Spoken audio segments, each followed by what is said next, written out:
Hi, it's Peg, and I am here today with my muse to tell you all about my creative year. Now, if you've been following what I've been doing lately for my own pleasure and enjoyment, it has been doodling on watercolor. I have these watercolor journals, and I create watercolor backgrounds. And once they're dry, I like to use pens to doodle over the top of my watercolors. So this is just yet another watercolor doodle because my muse says this is a lot of fun. Do you guys have things that you find that are fun to do, that you like to do over and over again, that you can just be kind of mindless about and create? Well, that's what I do with this. Now, there's no real secret to doodling on watercolor. These actually are Inktense colors. I have Inktense blocks, and I wanted to use them because I thought the colors would stay kind of vibrant. Actually, they dull down a little bit more than watercolor does, so I was surprised by that. But it's still very pretty and fun to do. So Inktense is a really good product if you want to take something with you. It's portable because it's a dry color, just like watercolors would be dry. And you can just take a water brush and some Inktense and a journal, and you can create. So even if you're on the go, you can usually find a table, whether you're in a coffee shop or sitting in a hospital waiting room. You can find a place where you can do this type of doodling. So, oh dear, gotta turn my phone off. Sorry.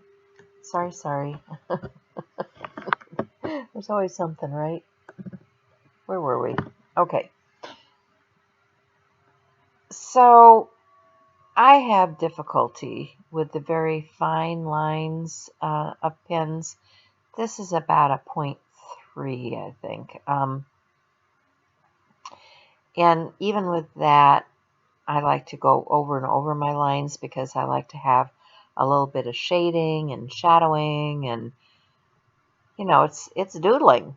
It's putting layers of ink down. Now I don't just use my pen. I do use some ink.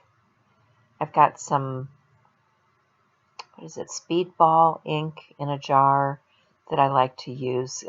I like to use some, excuse me, I like to use some metallics like gold and silver, just to add a few highlights. And what I'm doing is, this is just a floral design, and I'm using the shapes of the blotches of color to create my imaginary florals. And I've taped off the edge of the paper because I want to maintain a border. But there's not much else I can tell you about how I do this. Now, I like to have different shapes. I like to have some white space around the edge. I like to come in from the border. You'll see in a little bit I'm going to actually add some drawing coming in from the edge of my border. And it's going to be in the white spaces.